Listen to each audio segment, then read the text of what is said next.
I'm Clay Daniel. I'm the LSAT director for Claiborne Education.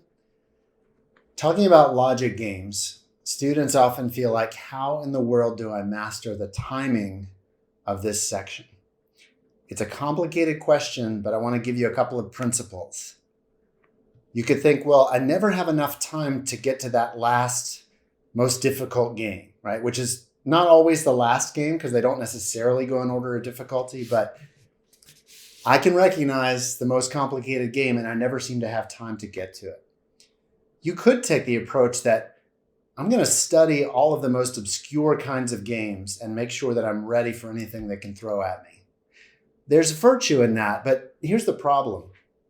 The very weirdest miscellaneous games only happen about once a year among the 9 times that the LSAT's given every year, if that.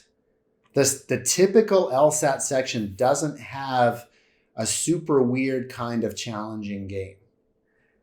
The best way to be ready for anything, including a weird, super challenging game, is to be as fast as possible on the early, easy games. Those are the ones that are the most repeatable.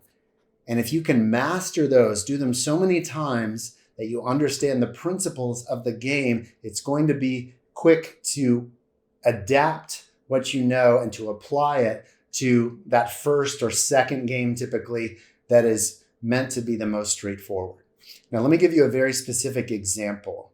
There are certain kinds of games, and one of them we call strict sequencing. Some people call it ordering, and there's other ways to think about it. But it's about putting the elements in order, right? And the strict part means you're not simply getting these relationships between what we call the players, the elements involved, but you're getting much more specific rules. So-and-so is either first or sixth, or these two elements are together in a block.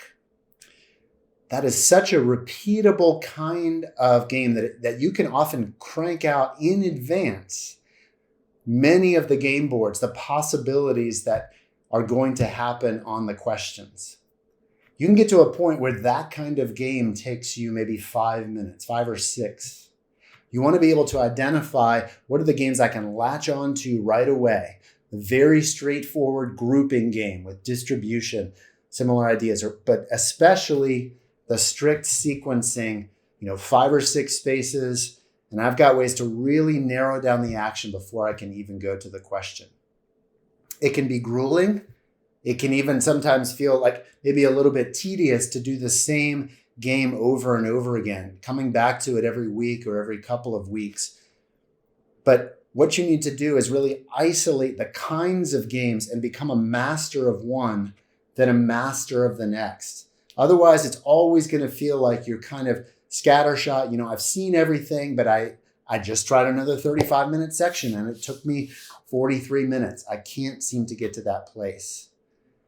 When you combine excellent skills of interpreting rules and generating the diagrams of what can take place with an absolute insistence on mastering a game, a type of game, so that you can do it super quickly, that's when you'll start to see a revolution in your timing on the logic games. This is the kind of stuff that we talk about in our sessions together with LSAT students. We love the logic games, and to unpack them with students is a joy for us. So come talk to us more about it. We'd love to talk to you.